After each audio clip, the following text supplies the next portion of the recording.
Hello, good afternoon, everyone.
Good afternoon, everyone. This is Marta Octavia from SPI. I would like to know if all of you can hear me.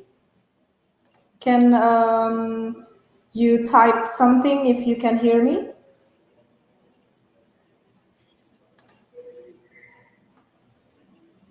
Thank you.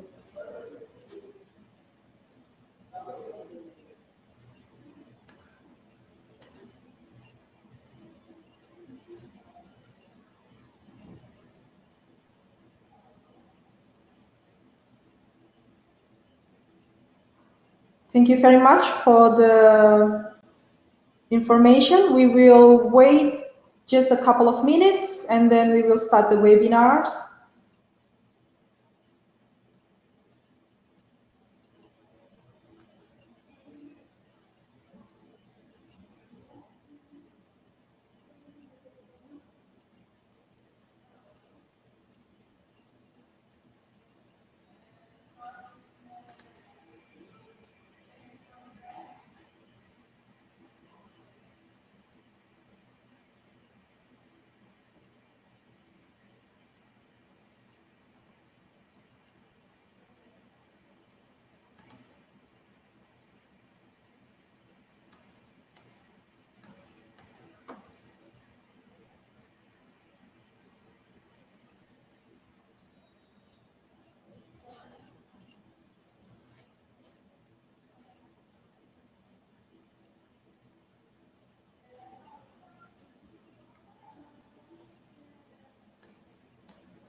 Okay, thank you very much for everyone's attention.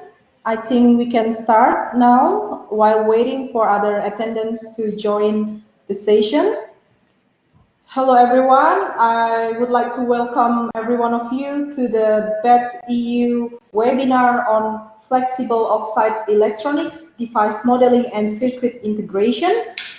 This webinar is part of the virtual training courses from the BET EU project. It is a project funded by the European Union's Horizon 2020 Research and Innovation Program that will promote research, innovations, development and deployment in the fields of advanced functional materials and nanotechnology, particularly in paper electronics.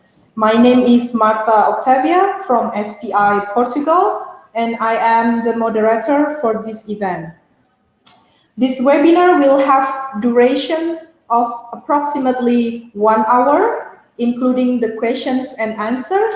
And our guest speaker today will be Pedro Barquinha, PhD. He is currently an associate professor at the Materials Science Department of FCT Nova. He has been working in oxide electronics since 2004, going from the deposition and characterization of multi-component oxides, fabrications and characterization of oxides TFTs, to their integration in analog or digital circuits on flexible substrates. He co-authored more than 130 peer-reviewed papers, 7 books or book chapters in this area as well. His current research focus is to take oxide electronics to nanoscale era, seeking performance and integration levels suitable for multifunctional concepts. He is running an ERC starting grant to advance this topic. He received his PhD in nanotechnologies and nanoscience from Universidad Nova de Lisboa in 2010. And I would like to remind all of the attendants that in case you will have questions related to webinar or technical problems in this platform, please send a chat to me as the moderator, and all the questions will be collected and will be delivered to Pedro at the end of the seminar. And then this session is recorded, and we will provide the presentation slides after the end of the webinar. I hope this is clear, and I would like to give the time to our speaker, Pedro, and for him, the floor is yours.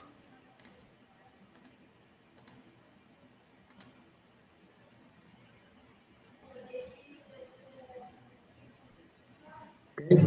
Thank you. Good morning. Hope everyone can hear me well. Just trying to put my screen in presentation mode.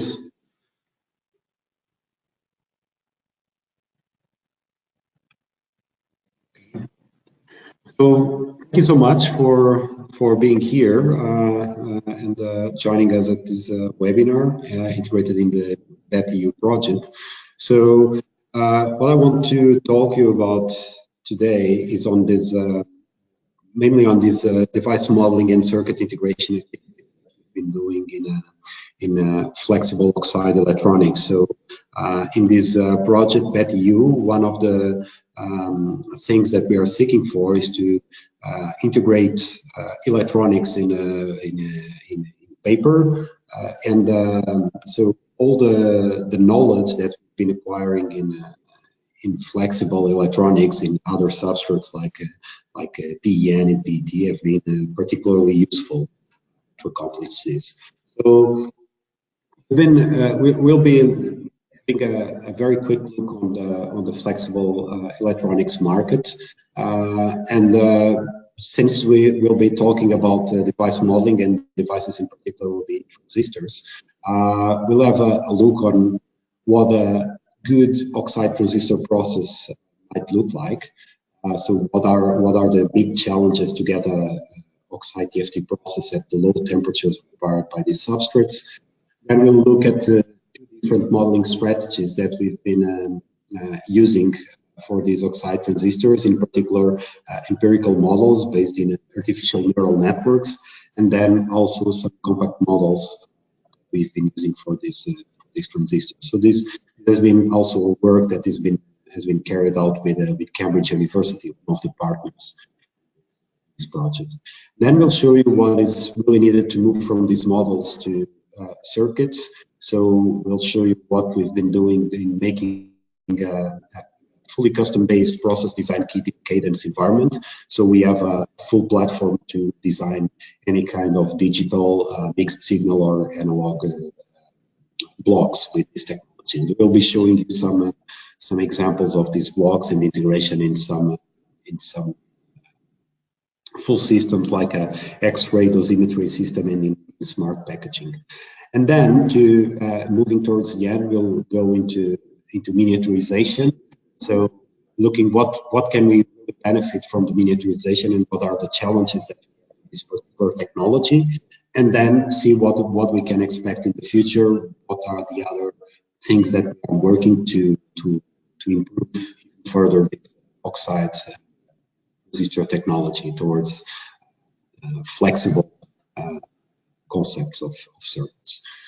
So I think this is very well known by the audience, I guess. So flexible electronics is really a very important market, and if you see many different reports that you find available nowadays in the web, all of them point out to this kind of trend. So there's a very growing interest in this area, and in particular, consumer electronics starts to have a very important, a very important preponderance here.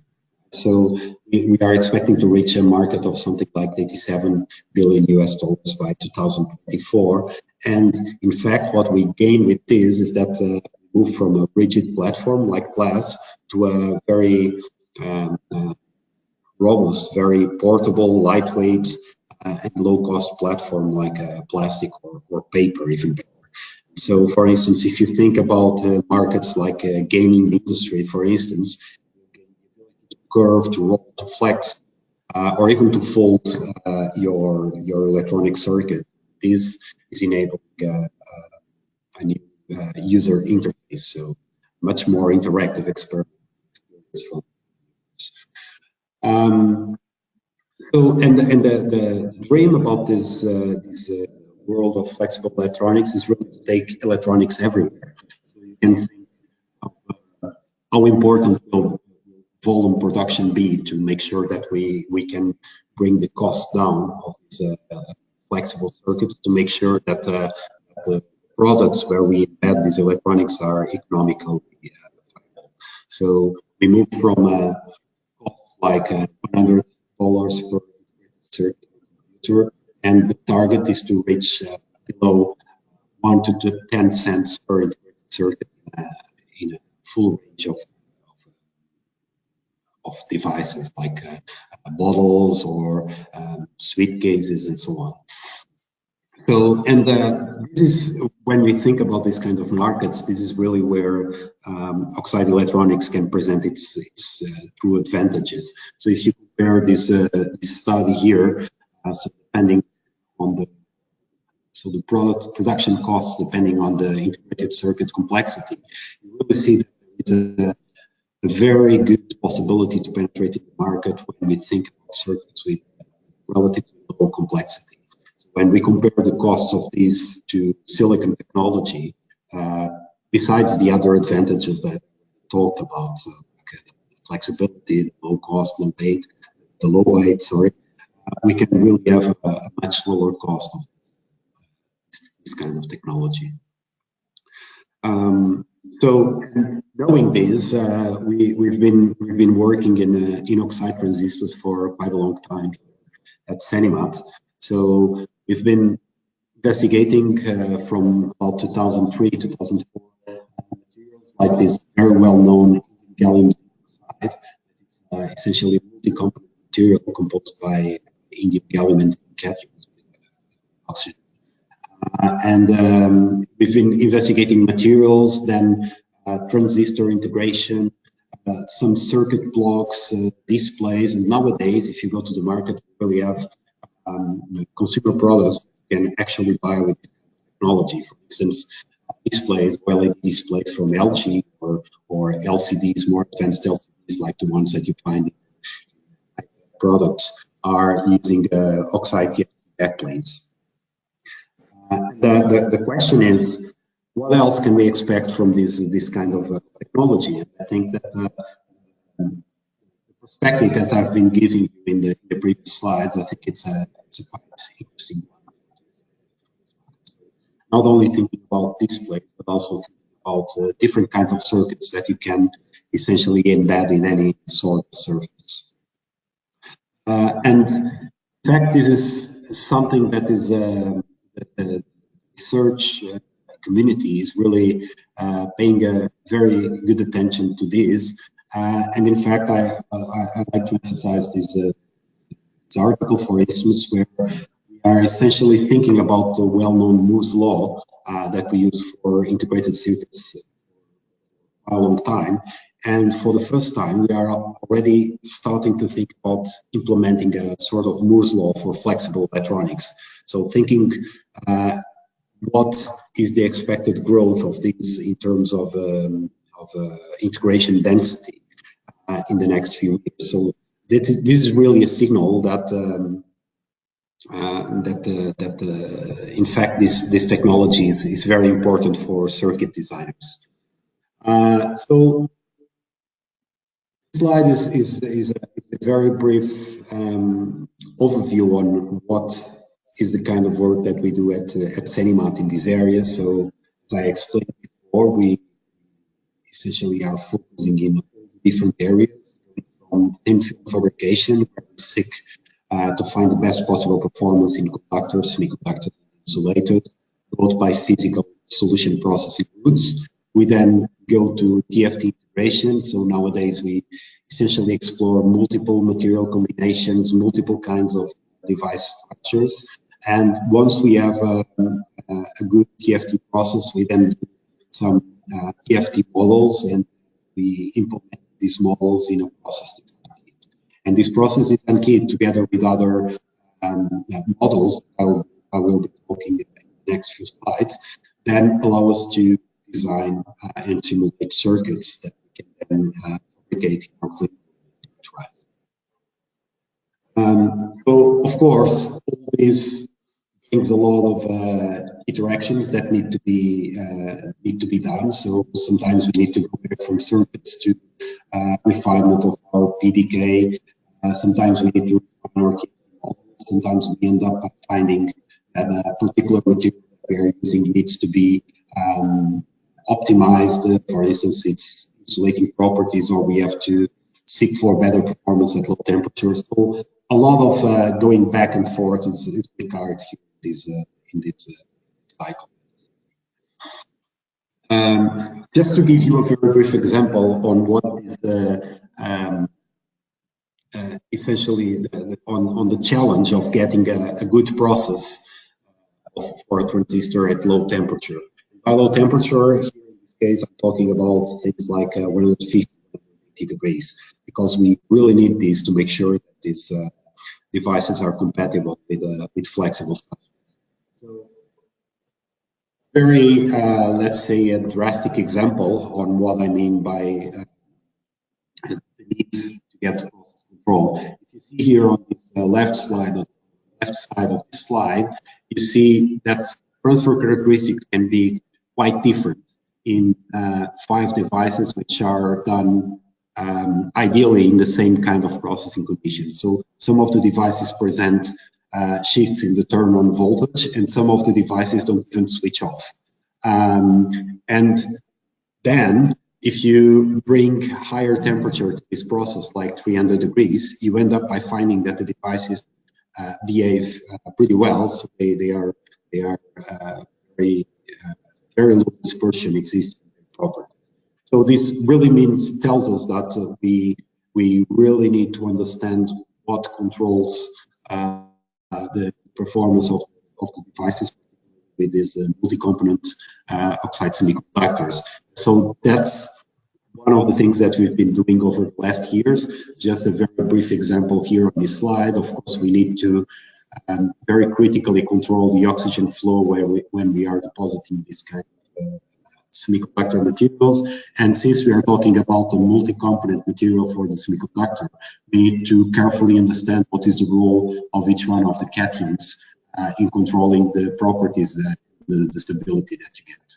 So at the end, when you really understand these things, then you can essentially establish a process. This is the current process that we have in our lab. So what you see here is data taken from 9 different substrates produced under 3 different batches. So to make sure that we bring some variability to the results. And in fact, you can see that even if there is some variability, we have a nice platform to work with.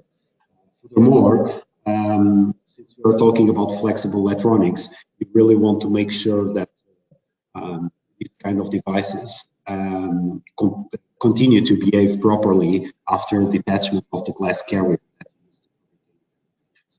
And as you can see here, the devices are essentially insensitive to these bonding tests.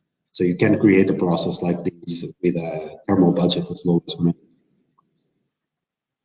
Of course, also speaking about flexible electronics means that the devices, as I was explaining on the slide, need to be mechanically viable. And this is an example of what can go wrong in these devices. For instance, you see here in these micrographs that a lot of cracks are propagating on top of the devices. This is a micrograph of a transistor. And when we go deeper into the failure analysis, you actually see that what is happening here is the elimination between the dielectric and the substrate itself.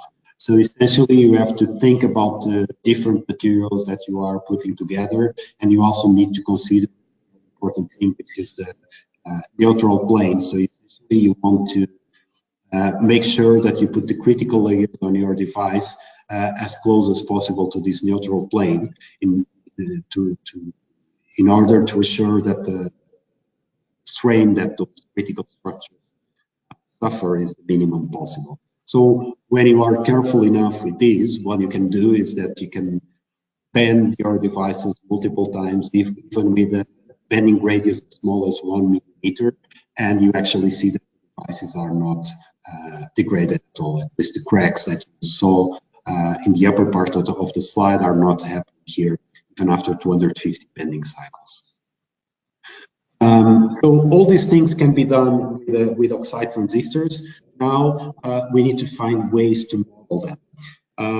And when we think about this, there are essentially 3 kinds of modeling strategies that you can think: the physical, table-based, and empirical models. I would talk particularly in these 2 extreme ones here today, so the physical and the empirical models. Then, of course, you have something in between, which is some sort of semi-empirical model. And these ones, what you're trying to do is to add some physics to the fully empirical model. So the empirical models, you can see them as a sort of a black box modeling approach, where you really don't know anything about the physics. So what you are doing is you are approximating the behavior of your device by grabbing measured data from the devices. And from there, you start to think about the possibility of generalization of the model towards different kinds of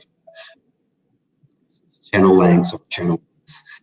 On the other hand, when you go to the physical models, you go to models where you need really to understand how is the carrier transport, how are the different properties of the different materials.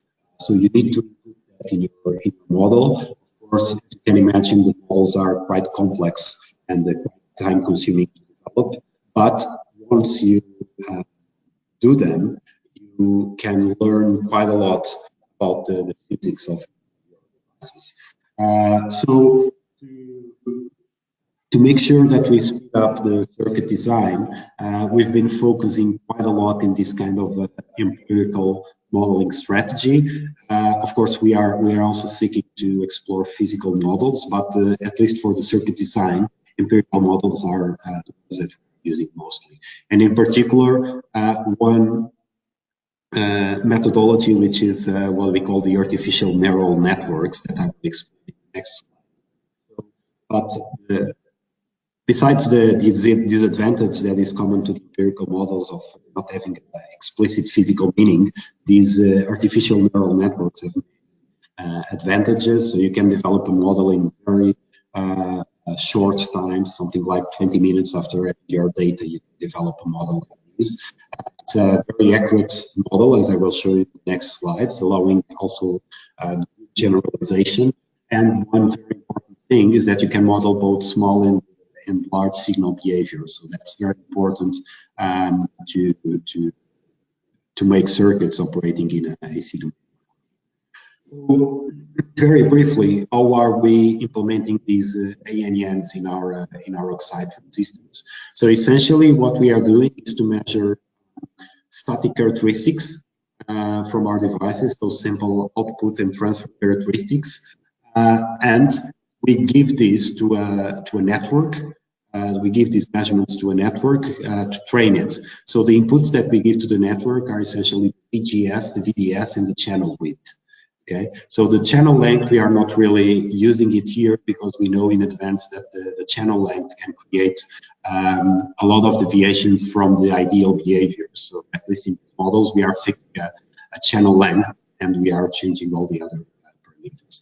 So what this network will do then is to find what is the drain current by these equations. What is the drain current? And we'll find the value. We'll find this value and we'll compare it to the measured values that we gave to the network. Then you have a lot of steps on error propagation to update different weights and bias of the network until you reach the desired error that you have model that you want to have in your model. So this is the kind of topology that you have in these artificial neural networks. For instance, in the topology that we use mostly, this multi-layer perception topology that we use here. So we have this input layer, we have a layer that is hidden here, and then you have this output layer that gives you our signal that the network compares the. So essentially, the ID that it founds with the equations with the output that you have here. So at the end, when you do these models, you can actually reach to very good accuracy, as you see here in this data. So for instance, in blue, you have the training data that we gave to the network, and you see that there's a very good match, of course. And then when you bring the actual test data and you want it to be fitted by the model, you see that there's a very good fitting. So for instance, just for you to have an idea, the mean absolute relative error that we are imposing here is, for instance, something like 0.7%. And for this network, we are using a relatively simple network with only 15 neurons. So this speeds up quite a lot the modeling. Of course, there are other artificial neural networks with topologies with more complexity that can even give you better accuracy. But I mean, for the circuit design, we are quite happy with the accuracy that we have with this one, both with the static characteristics and also with small signals, like you see here, transconductance fitting. So, and also another important thing is that you want to bring the dynamic component to this model. So you want to really to simulate what are particularly the capacitances you have to gate to drain and gate to source capacitance.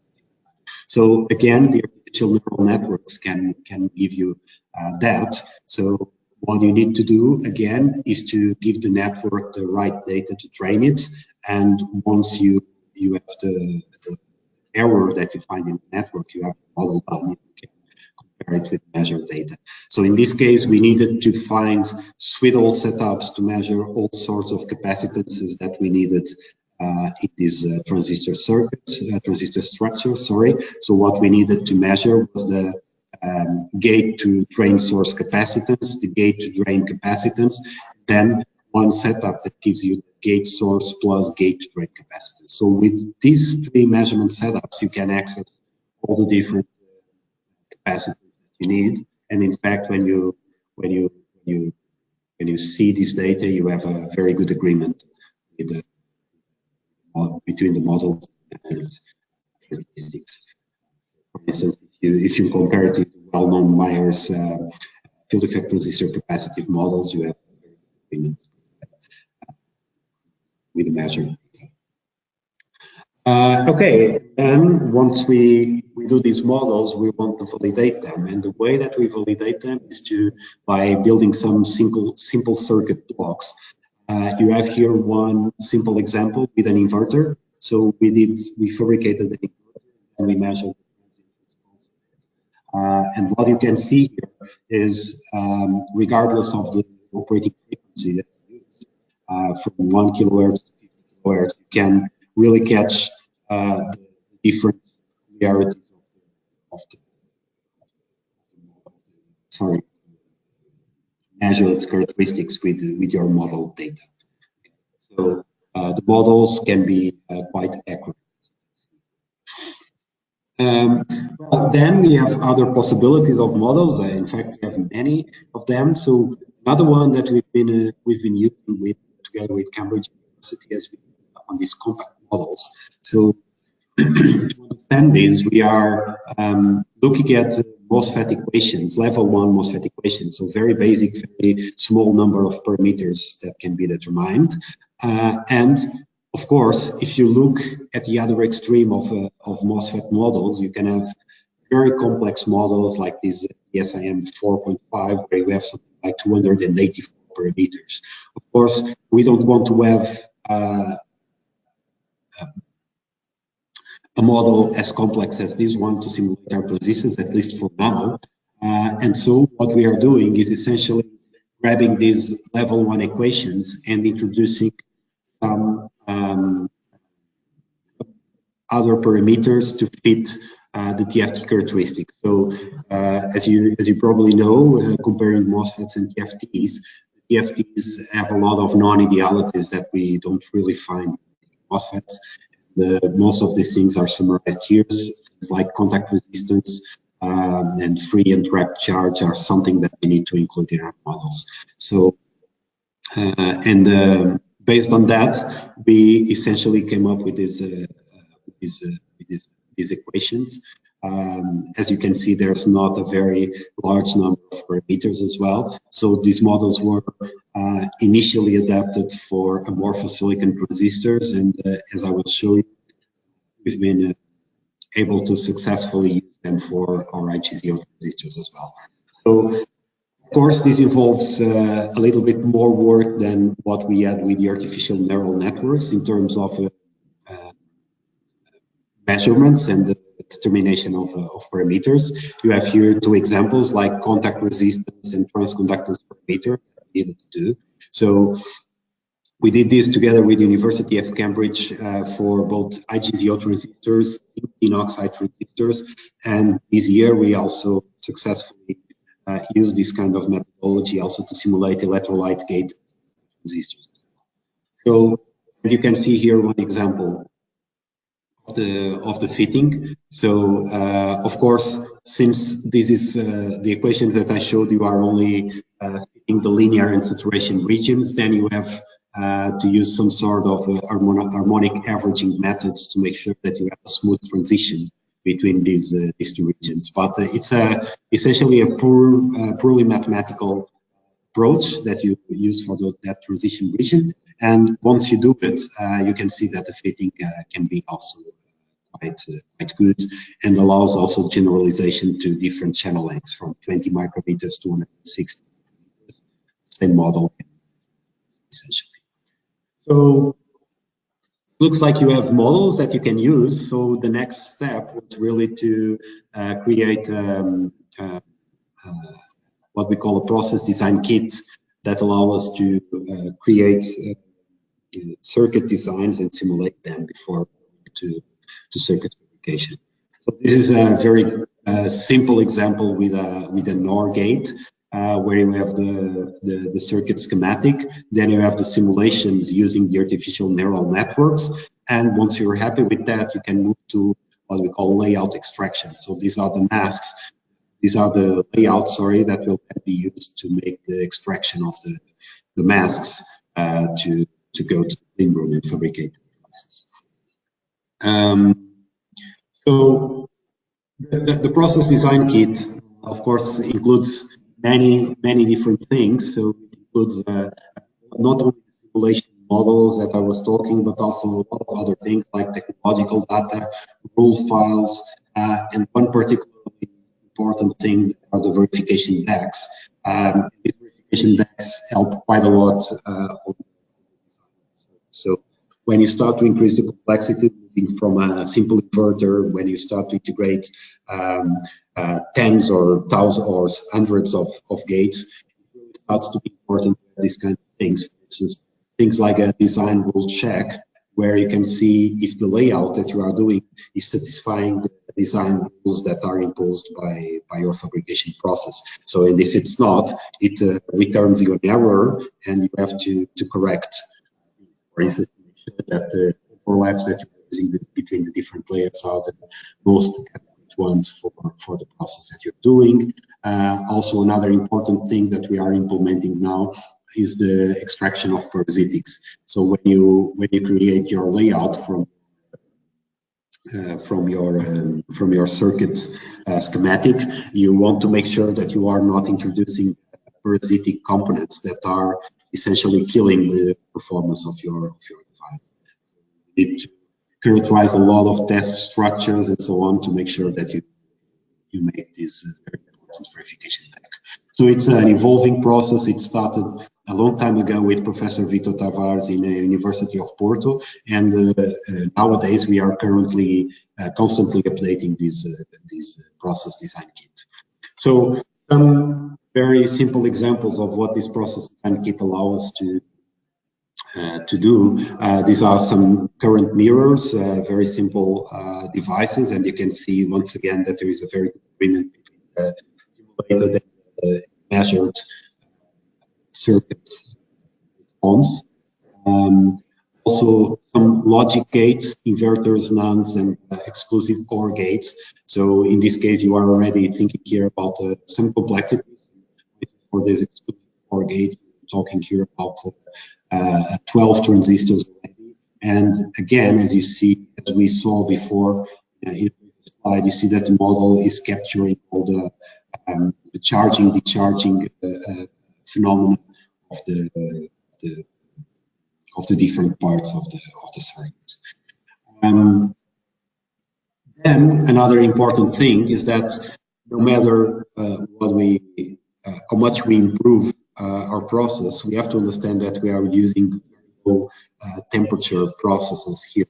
Since we are using low temperature processes, our devices will always end up by presenting some instability.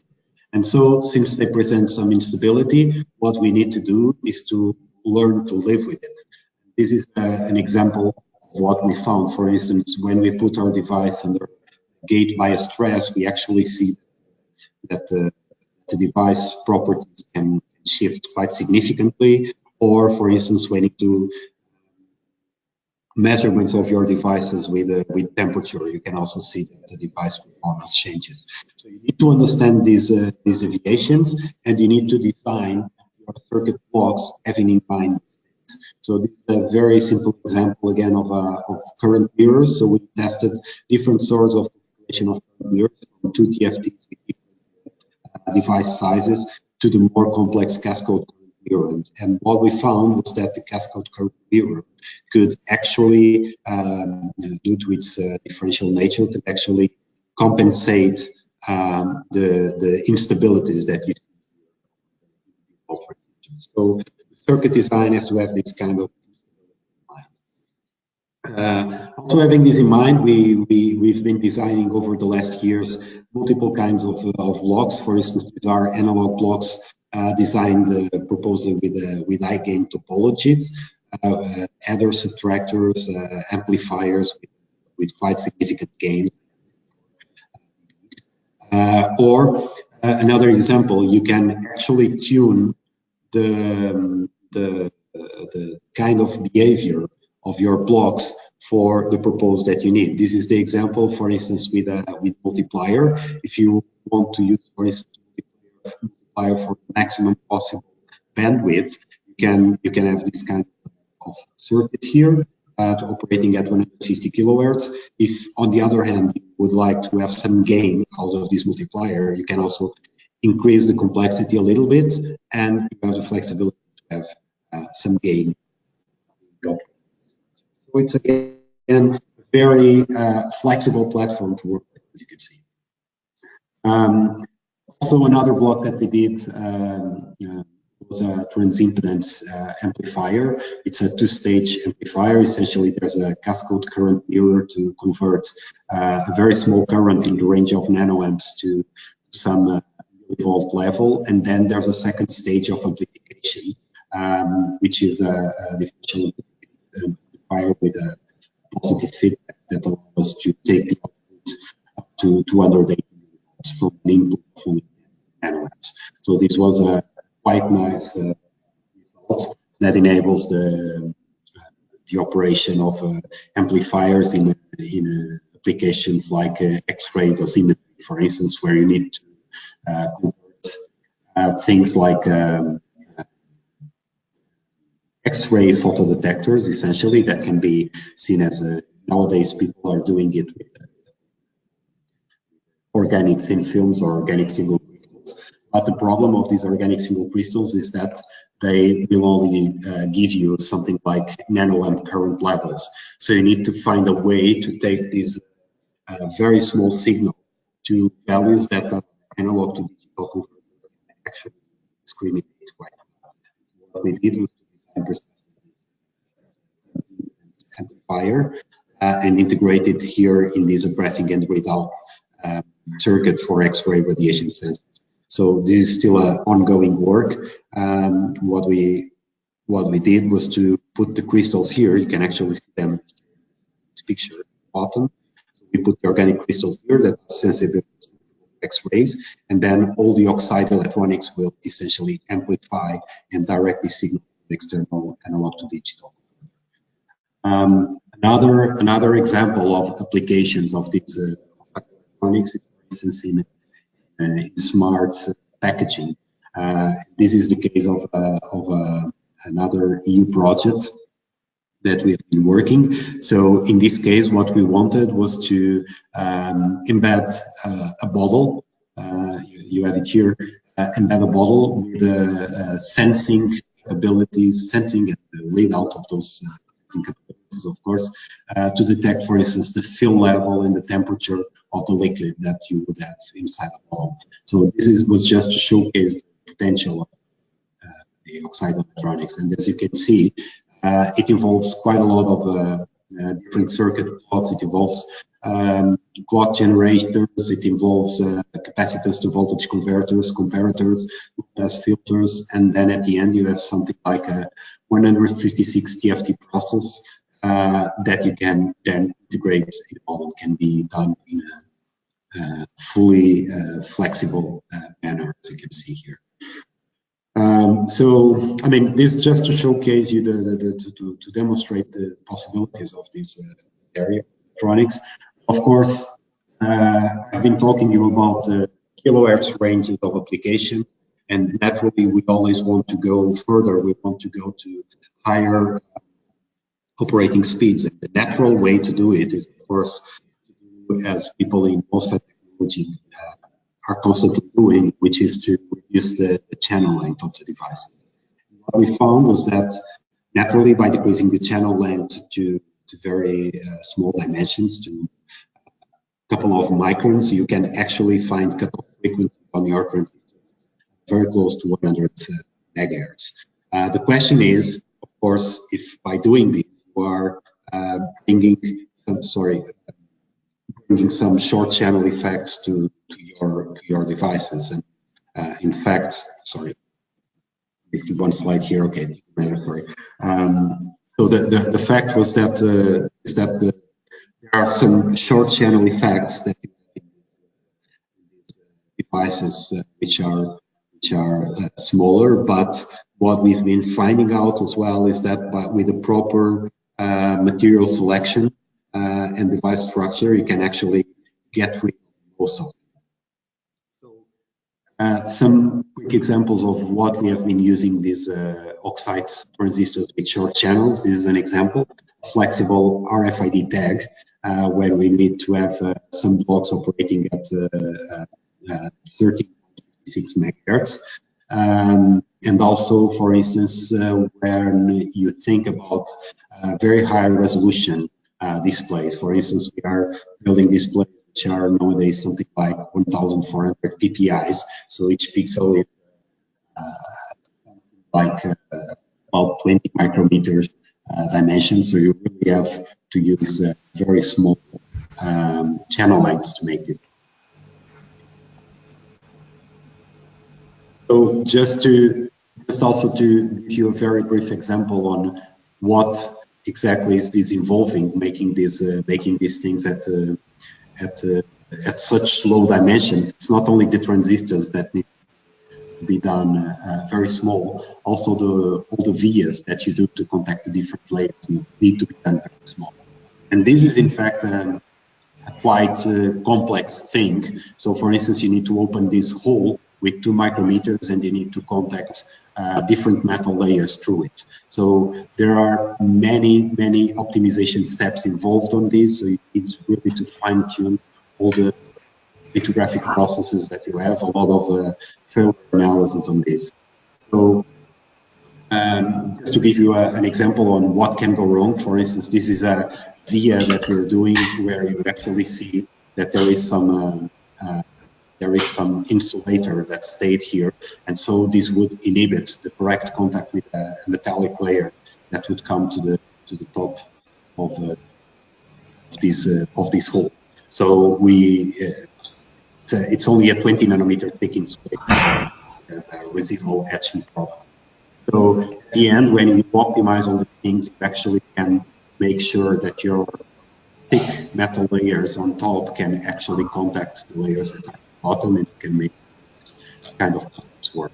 I also point out here to some misalignment. You actually see that there is misalignment here, so this part of the drawing should actually be here.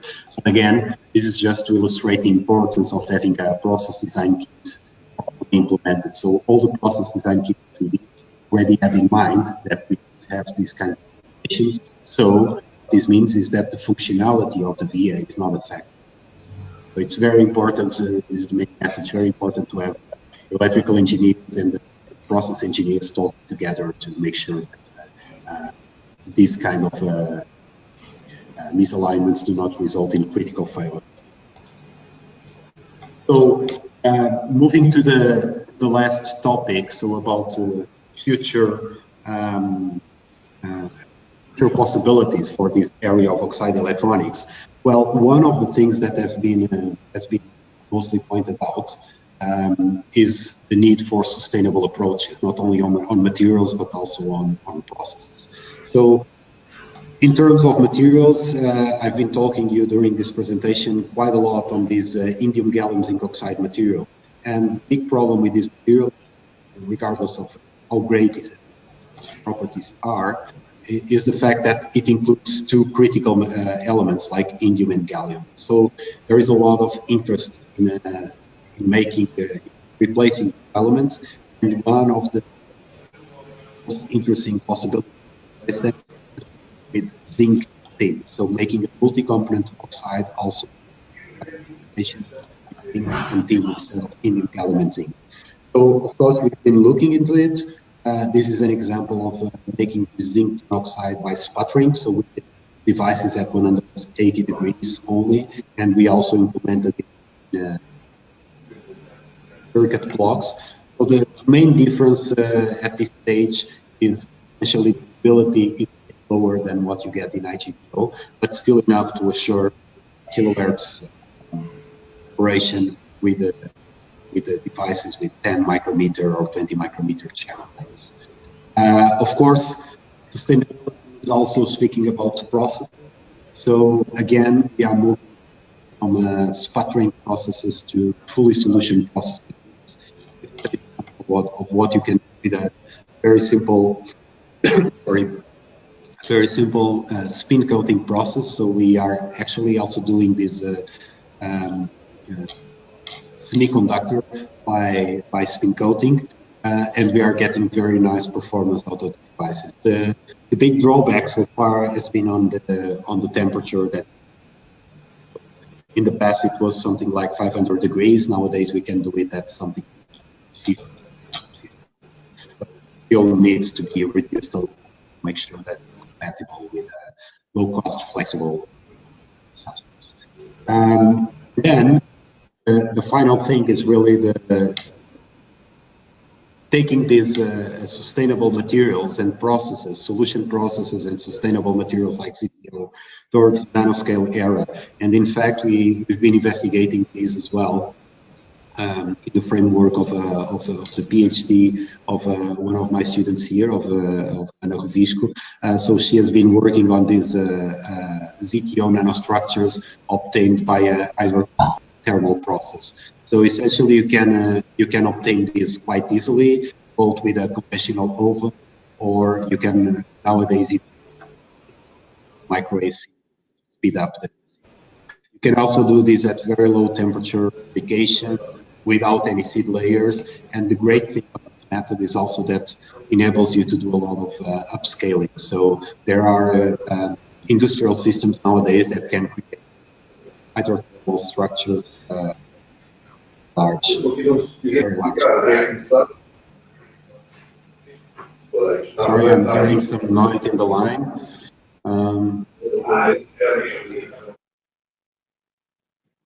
Okay, so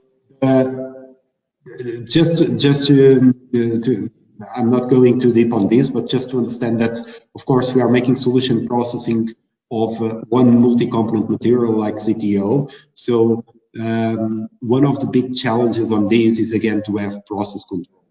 The reason for this is that there are so many parameters that you can play with, and so many nanostructures inside the ZTO system that you can obtain, that you really need to understand what is the role of the different chemical and physical parameters to make sure that you obtain the right phase, the right morphology of inside the ZTO system that you want. So just to give you a very brief example, for instance, with different zinc precursors like zinc acetate and zinc chloride, and also with different zinc to tin ratios of 1:2, 1:1, and 2:1, you can actually see that there are a lot of different phases and shapes that you can obtain, and this is quite challenging to identify. So you need to put together a lot of characterization techniques to make sure that you can identify this. At the end, you end up with a process that you can see that it's actually quite reproducible, so you can reproduce it countless times and you get similar properties. Then the question is what you can do with these nanowires. And in fact, if you think about nanowires and transistors, it's not a new story. Instead, people have been reporting oxide nanotransistors for about 15 years. So essentially, this is actually one of the easiest structures to care about the conduction properties of these nanostructures. Essentially, you get silicon dioxide wafer, you have your nanowire contacted with some e-beam lithography electrodes, and you can measure the performance of your devices, like this in article 2003. The thing is that this is great to study fundamental properties of the materials, but it's not enough to make devices, to make circuits. So there are multiple challenges to surpass. And of course, I'm not going to cover them here not to go too much off topic on this, but one of the things that I would like to emphasize is in fact this aspect of moving from single nanowires to multiple nanowires. So what is the reason for this? So as I was explaining you, what we do currently is to make a pick-and-place methodology to build these nanotransistors. Of course, this is a serial process, very high cost, and it doesn't allow us to have very high current levels. So this has been one of the challenges in the last decades in the nanostructures community, controlling the location, density, and alignment of these nanostructures. So once you can master these, you can really have a very nice technology to create devices, and you can create them with both random and aligned networks. Of course, the random networks, you can think of them as the first step to create devices, and people have been using them quite a lot nowadays to create the new era of transparent conductors, using, for instance, silver nano networks. And then you have the next step, which is really to create aligned networks, both aligned nanowires can be used, and in fact this can really unleash the power of true nanoscale integration devices. Of course, since we are talking about nanoscale, you might be thinking about very complex methodologies to integrate these things. Well, in fact, and to conclude, talking about these things that are suitable for paper electronics and so on, there are actually simple methodologies that can, or relatively simple methodologies that can be used in what we call thin film electronics, which is to embed these nanowires inside the thin film. So, as some previous reports show, for example, thin dioxide nanowires with thin films, you can actually improve quite a lot the properties of the devices, and you can improve mobility, for instance, for very small values like 5 or so, up to values of something like 1. So this, of course, gives you a lot of potential to work in very fast devices, even without increasing significantly the channel length. So people have been working with 10 micrometer channel lengths and still obtain these very nice mobilities. Of course, process control is again very fundamental thing. So just the last slide, some ending thoughts on this. I think it was visible for people that are not aware of this oxide technology that it can be a winning technology for flexible electronic concepts. It really assures that things can be done at very low temperature, compatible with any sorts of substrates, even paper. There's very good electrical performance to be explored, very good uniformity in large area. Also, transparency is definitely a possibility on these wide bandgap materials. Even if they are brittle by nature, you can either mix them with some numeric matrices, or you can think about these neutral strain point considerations and make the structures very robust mechanically. And of course, if you really want to go very fast and to very high integration levels, there is a lot of potential for miniaturization. There are even reports in literature of people making oxide resistors already, thin films down to channel length dimensions of something. And of course, then you can think about these oxide nanostructures to unleash the real power of these oxide materials. Then, of course, to make circuits, you need this process design kit. So during this project, we could improve quite a lot the process design kit that we have with this, with both empirical and physical models being currently considered. And the last point that I would like to emphasize, and I think it was quite clear from this presentation, is that advancing to this level of work, it really involves truly multidisciplinary cooperation. So you have material scientists, you have electrical engineers, and you have processing engineers, all really needing to work together and to know a little bit of the work of each other to make sure that flexible electronics can really advance markets. With this, I would really like to first of all thank you all for your attention, and thank you also for the collaborators in this project. So in particular, people working, of course, in design, simulation, and miniaturization, in device fabrication in clean room, and also more recently in this solution processing group that is identified as one of the sustainable approaches for next generations of. So thank you so much for your attention. Glad to answer to some of your questions.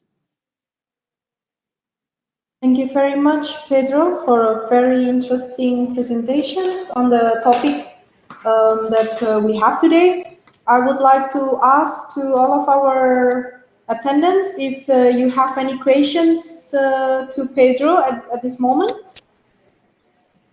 You can send to us via chat or questions box, or you could also raise your hand and we will give opportunity for you to convey your questions.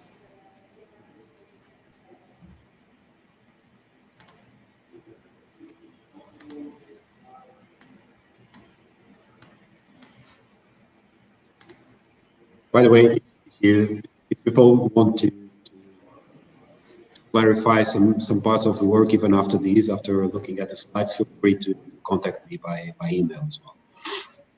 Thank you, Pedro, for the information. We are still waiting for some questions.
So since there is no questions yet at the moment, I'm not sure if someone will send questions.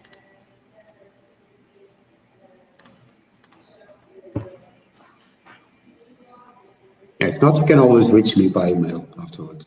Sure. So as Pedro also mentioned that after this webinar, we will send out to all of the attendees the presentation slide, as well as there's already included the contact person from Pedro. So if you have any doubts, any questions regarding the matters, the topic that has been delivered today in the webinars, you could contact Pedro directly. And for us also, we would like to thank all of you who are attending today's webinars. We hope that the topic that had been presented today is useful for all of you. And then after this, we will send out a follow-up email also with some survey about this webinar. So we would be very much appreciating all of you to respond to the survey. And then don't forget to subscribe to our PET.EU social media channel. We have a Facebook and Twitter account. And then next week we have one more webinars from VTT. You could go to our website for more detailed information. By this, I would like to thank everyone. And for Pedro, do you have anything else to say before we conclude the session? No, that's it. Thank you so much for all the attendees for being here. Thank you. Thank you very much, Pedro, as well, for your availability today and also for the presentation. I wish you all a very good day and hope to see you again in another PET.EU webinar. Thank you very much. Bye-bye. Thank you.